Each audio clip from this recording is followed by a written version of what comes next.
Happy New Year, everyone. Now, if you're anything like me, you've come back from Christmas with a bit of winter blues, having eaten too much, relaxed a little too much, and started thinking about the year ahead.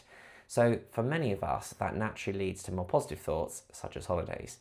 Now, holidays are often one of the first things people start planning in the new year.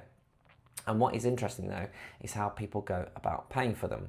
Like most money related topics, there are very different approaches and some come with far more stress than others. So today I want to share how I plan to save for holidays, particularly my family holidays, that keep it simple, automated, stress-free, avoiding debt. And once this system is set up, it takes almost no effort or thought. So step one is defining your annual holiday budget.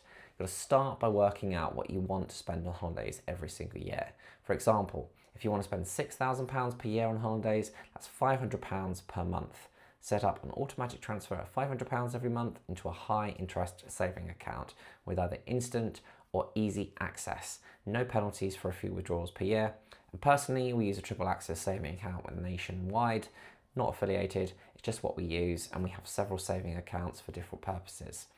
Now, step two is planning for the big holidays. Now, these are the exciting ones because on top of our annual holiday budget, we also run a secondary savings account for bigger, once-in-a-lifetime trips.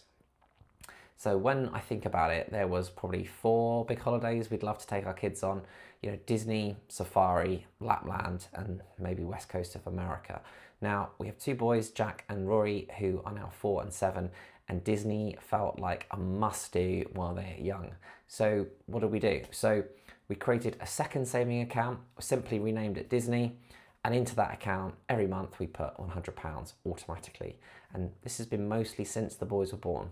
That's £1,200 per year, so for nearly 6 years, and that means Disney is now fully funded without stress. Now, why does this work so well? Because we've been planning ahead.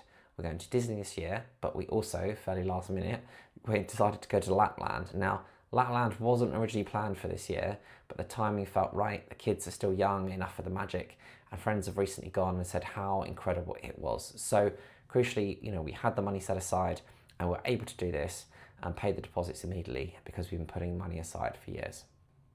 The problem most people face, and from what I can see, is that people decide to go on holiday reactively. They haven't saved, they put large costs on credit card, and they spend months paying it off afterwards.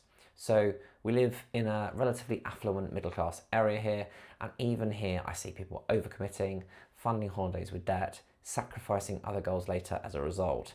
Now, holidays are so important to us as a family. They're one of our favourite things to do, but we want to enjoy them without the kind of financial pressure or hangovers coming afterwards by overcommitting. This system is very simple. It's automated monthly payments into your main holiday saving account for annual holidays and an automated monthly payment into a secondary account for future bigger holidays. Simple. Spend roughly the same amount every year, and in the big years, the long haul, the special trips, the money is already there. You're not suddenly spending more, you're just spreading the cost over many years. One important thing to add, this approach isn't only for people with lots of spare cash. If you don't currently have the ability to put aside fixed monthly amounts, I've known plenty of people who have made this work in other ways. For example, using cash jars at home, using round-up savings accounts that automatically save spare change, putting small amounts aside, irregular amounts whenever possible. And these methods may feel slow, but over many years they will add up. And the key point here isn't about the amount, it's about the intentionality and the time horizon. With enough forward planning and enough time, even the small contributions can make big holidays possible without debt. Now, the earlier you start, the more realistic those once-in-a-lifetime trips can become. So even if they're in 5, 10, or even 15 years away. So this year, we're probably going to have our best ever holiday year, Disney and Lapland, but that's not because we suddenly earn more or got lucky. It's because we've been planning ahead for years, staying consistent and letting the automation do all the work. So that's how we plan and pay for our holidays in a very simple, stress-free way. Now, if you think this is a good idea or something you might plan to use on your own holidays, please like the video and subscribe. It really helps the channel reach more people who are trying to be intentional with their money. Thank you.